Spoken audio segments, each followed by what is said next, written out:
The trial of Richard Allen, as of this recording, is set to begin mid-October, October 14th, exactly when jury selection will be starting. Of course, there's been a lot of delays. Not going to be shocking if there is another one. Joining me to discuss the case as we get closer to trial, Jennifer Coffindaffer, retired FBI special agent. One of the more recent requests by the defense was field trip. Let's get out to the site of the bridge and where the murders actually took place. We saw, of course, a little field trip like that take place in the Alec Murdaugh case. Um, Tell me about that. Is this a good idea? The prosecution says no, it's kind of dangerous over there. The landscape has changed. Any reason to not go? Um, why would it be a good idea to go? Why would it be a good idea not to go in something like this for either side? The the proper thing is for them to go. That's my opinion. The prosecution doesn't want them to go because they do not want them to see the proximity to Ron Logan's house. Hmm. They don't want them to see the proximity to the road. They don't want them to understand the really, in a way, the openness of this situation and where it was committed, and the creek where the clothes were put, and then the redressing, how they were staged.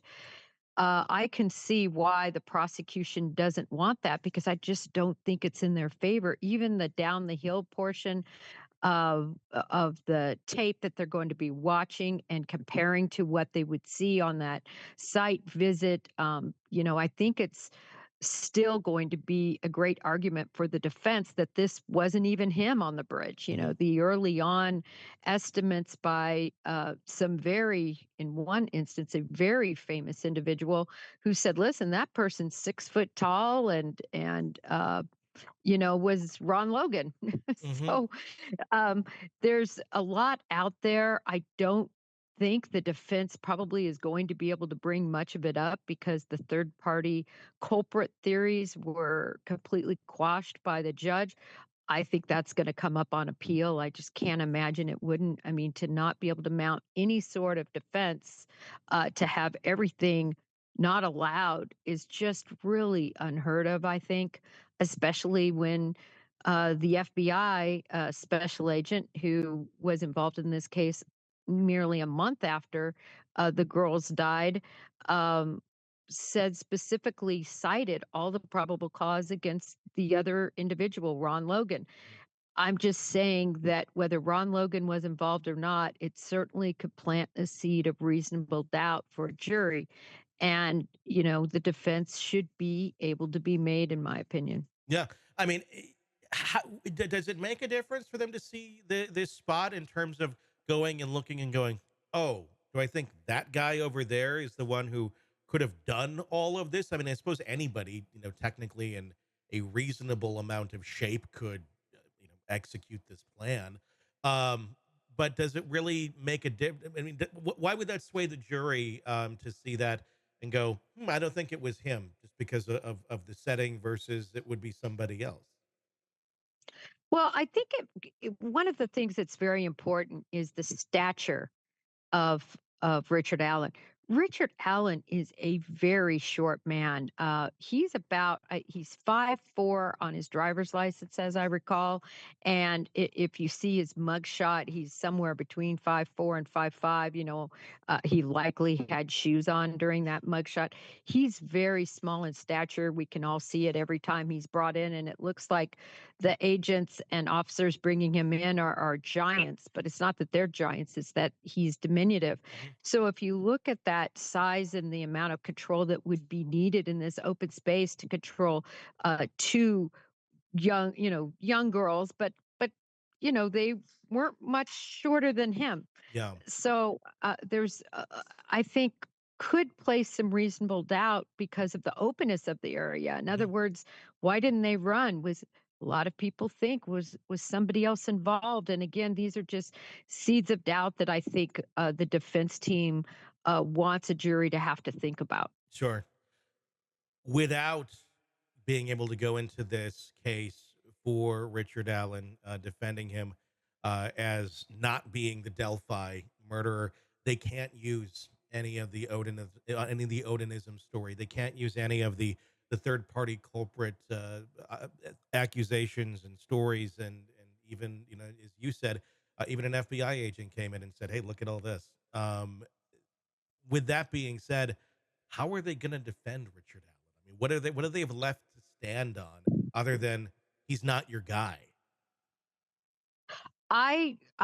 Exactly. They have he's not your guy. There's no alibi defense because years ago when all of this happened, he admitted to being there. In fact, he's the one that came forward to a conservation reserve officer Hmm. and told the guy very informally, "Hey, listen, you wanted people to come forward. I just want you to know I was out there on the trail too." Remember, this was a day that was a day off of school. This Monon High Bridge area is a very usual place for people to go look at. It's a sightseeing place, if you will, and it's a place that a lot of people in that town and from around the town would go and visit. So there were a lot of people around that day. I don't know if people that aren't familiar with the case really understand that this was sort of a tourist attraction and a local attraction for individuals. So it made sense that people would be out there to a degree. But he's already placed himself there. So the alibi is done. He placed himself there recently when he was arrested or before his arrest, and then he placed himself there um, years ago as well. So alibis out. The Keegan Klein issue, which I always thought it never made sense that one of the girls was in contact with Anthony Schatz, who was a fake account, basically, this gorgeous looking young man used to attract people for Keegan Klein, who was the child predator behind the keyboard. And one of the girls was in contact with him and talked about meeting him. A lot of people believe that that's how whoever was involved in this came to know that they would be there that day because of this meeting. So that played some role possibly, right?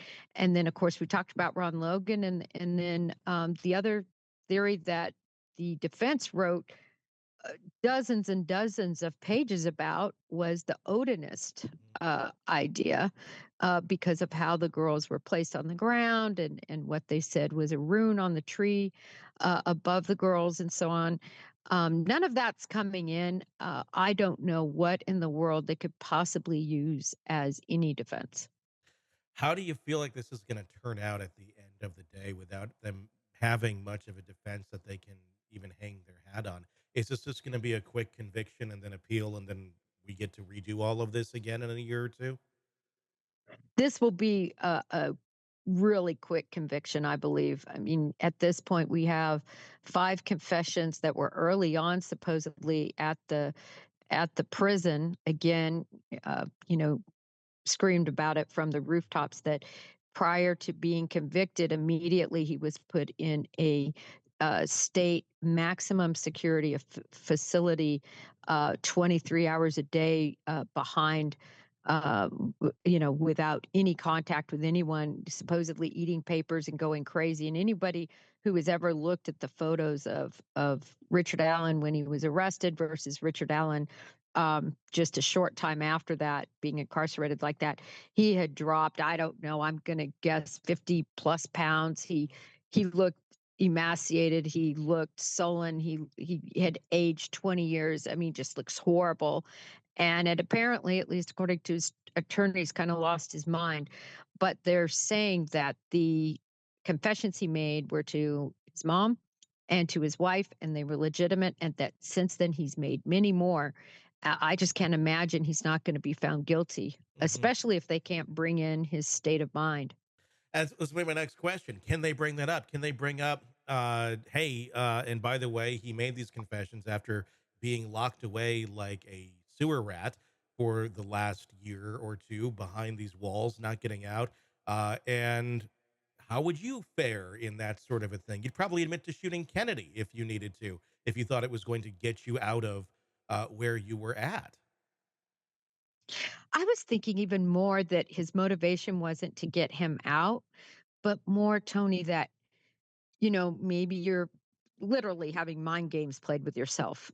Mhm. Did I do this? Are you going crazy 23 hours a day in a teeny tiny cell, having been free your whole life, Yeah.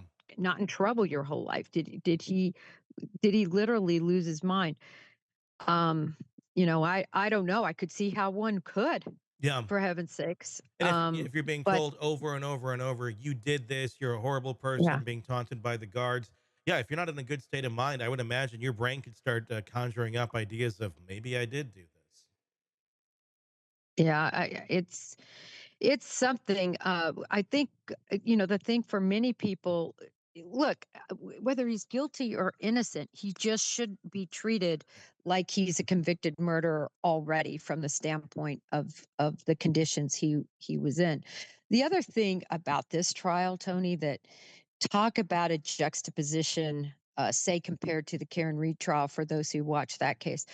This this is the jurors will be completely sequestered.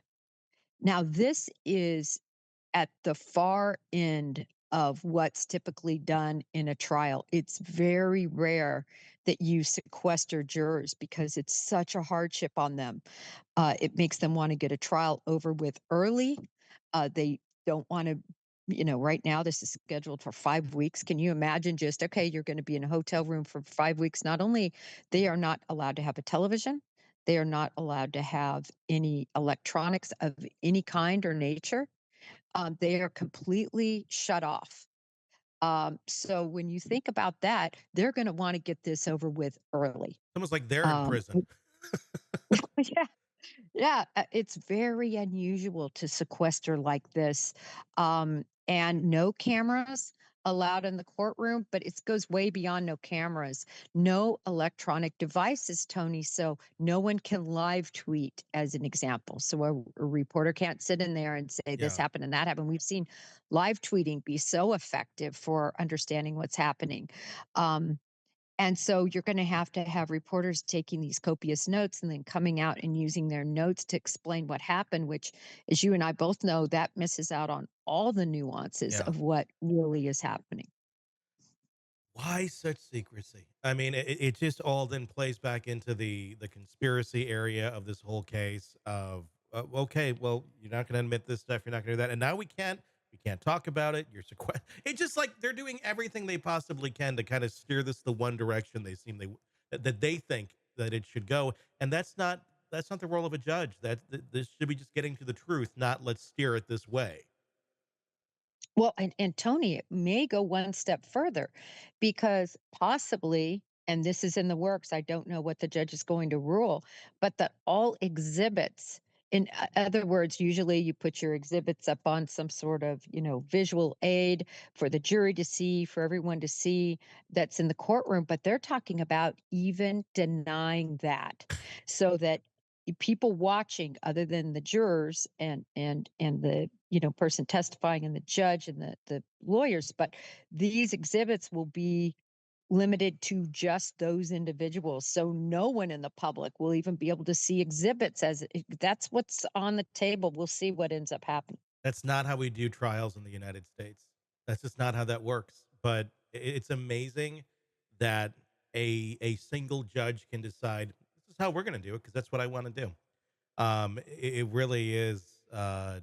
It shows the amount of control that one individual can have if they want to go rogue, and it sure feels like Judge Beverly is very much, Well, or Judge Tony, I'm Gall not a rather. huge believer at all in cameras in the Yeah, courtroom on huge cases, because I do think it becomes circus like. yeah, We've seen that to the nth degree in Reed. yeah, I kind of liked kind of how Caitlin Armstrong was done. She was accused of, and convicted of murdering a lover yeah. of her boyfriend. But in that trial, they did allow cameras for opening statements, closing statements, and for the verdict. And she certainly allowed people to be in the courtroom and live tweet and, understand what was going on in the courtroom. I understand trying to cut down the circus mode of it all, but it still needs to be totally public. And geez, it doesn't seem to be playing out that way No here. transparency. I don't think Gull believes in it. It will be very fascinating to see where this goes.